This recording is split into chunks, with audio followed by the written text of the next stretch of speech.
Shalom, selamat pagi Bapak Ibu Saudaraku yang dikasihi Tuhan. Salam sejahtera buat saudara semua dimanapun berada.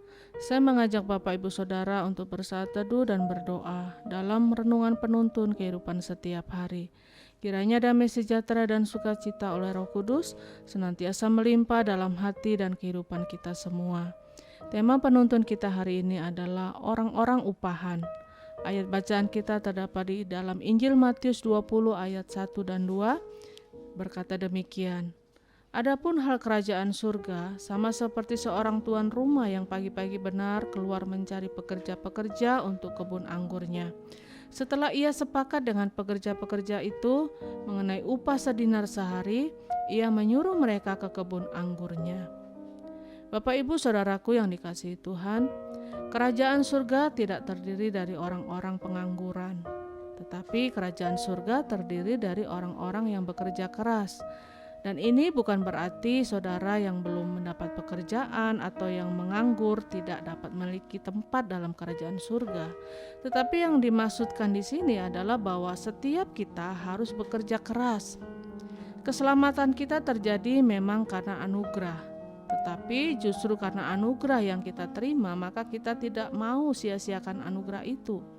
Tetapi kita mau bekerja keras dan kita mau memberikan yang terbaik untuk Tuhan. Kerajaan surga bicara tentang gairah. Kerajaan surga bicara tentang semangat, bicara tentang kerja keras, bicara tentang api yang menyala-nyala dalam hati. Berarti jika kita tahu bahwa Allah kita baik, kita tahu bahwa kita sudah diselamatkan oleh darah Yesus, berarti kita juga harus menjadi orang Kristen yang bersemangat, bergairah, menyala-nyala, dan kita harus melakukan yang terbaik untuk Tuhan. Jadi dari ayat bacaan kita hari ini, kita dapat melihat beberapa pelajaran yang menarik tentang kerajaan surga dan para pekerjanya.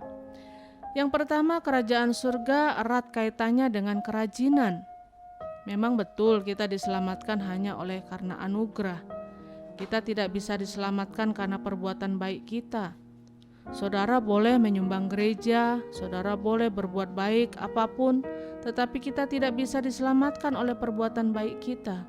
Karena dalam kitab Yesaya dikatakan, kebaikanmu seperti kain kotor di hadapanku. Bahkan di dalam kitab Roma dikatakan, tidak ada seorang pun yang benar. Tidak ada seorang pun yang mencari Allah, tidak ada seorang pun yang berakal budi, semuanya telah tersesat. Tetapi di dalam Yesaya dikatakan bahwa kesalahan kita, pemberontakan kita ditimpakan kepada Yesus. Sehingga oleh darahnya, oleh anugerahnya, oleh berkatnya, dan oleh kasih setianya kita diselamatkan. Tetapi setelah kita diselamatkan, kita harus bekerja keras untuk mengerjakan keselamatan kita. Keselamatan itu adalah anugerah, tetapi setelah kita diselamatkan, kita harus menjadi orang percaya yang rajin. Kita rajin dalam menolong orang, rajin bersaksi, rajin dalam menjaga iman kita. Kita rajin dalam berhubungan dengan Tuhan lewat doa dan firman. Dan yang kedua, bahwa setiap orang yang rajin dalam pekerjaan Tuhan pasti menerima upah. Allah tidak pernah berhutang kepada anak-anaknya. Berarti kalau kita rajin, kita pasti akan menerima upah. Ketika Yesus menyampaikan perumpamaan tentang talenta, dikatakan bahwa seorang tuan yang memberikan kepercayaan kepada hamba-hambanya itu berkata kepada seorang hamba yang mendapatkan 1 talenta, tetapi menyimpannya. Hai kamu hamba yang jahat, malas dan tidak berguna, kamu akan dienyahkan. Jadi melalui cerita ini Yesus ingin menegaskan kepada kita bahwa orang yang malas tidak akan pernah menerima upah. Orang yang rajin bekerja, dia tidak bekerja untuk upah, tetapi orang yang bekerja adalah orang yang selalu berusaha supaya pekerjaannya berhasil dengan sebaik-baiknya, sehingga dia juga dapat menghasilkan hal-hal yang baik melalui pekerjaannya. Jika kita mengasihi Tuhan dan kita juga bekerja dengan rajin, maka upah yang terbaik sudah Tuhan sediakan untuk kita. Dan yang ketiga, kita belajar bahwa upah yang dipersiapkan untuk kita mulai diperhitungkan jika kita bertindak. Dalam ayat yang kedua, upah yang akan kita terima mulai diperhitungkan bukan pada saat kesepakatan terjadi, tetapi upah itu mulai diperhitungkan jika kita mulai bertindak. Karena itu Alkitab berkata iman tanpa perbuatan pada hakikatnya mati. Ada banyak orang yang memiliki keinginan untuk memulai sesuatu yang baik dalam hidupnya. Tetapi seringkali kita sudah membuat kesepakatan dalam hati kita. Kita mulai membuat tekad dalam hati kita, tetapi kita tidak bertindak.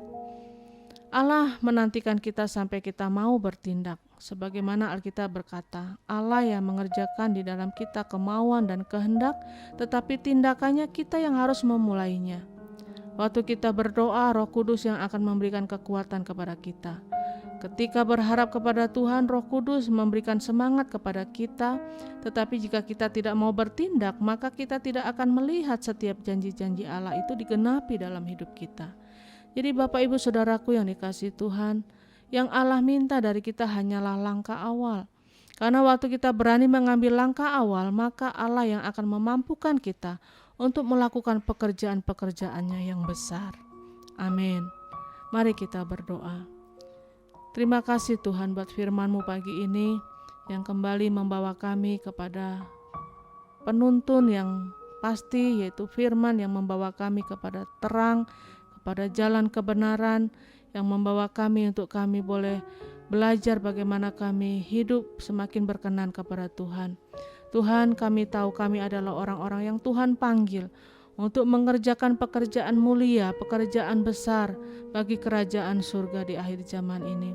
Karena itu berikan kepada kami gairah, semangat, kerajinan, kesungguhan untuk kami sungguh-sungguh mengerjakan setiap perintah Tuhan, melakukan apa yang menjadi kehendak Tuhan dalam kehidupan kami, agar kami menjadi bagian orang-orang yang masuk dalam kerajaan-Mu yang kekal.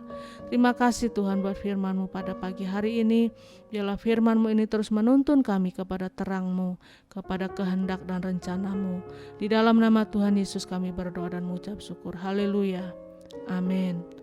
Kiranya berkat yang sempurna dari Allah Bapa kita, kasih karunia dari Tuhan Yesus Kristus, dan persekutuan yang indah dengan Roh Kudus menyertai kita semua dari sekarang ini dan sampai selama-lamanya. Maju terus dalam tuntunan Tuhan, tetap semangat. Sampai jumpa esok hari dalam penuntun kehidupan setiap hari, dan Tuhan Yesus memberkati.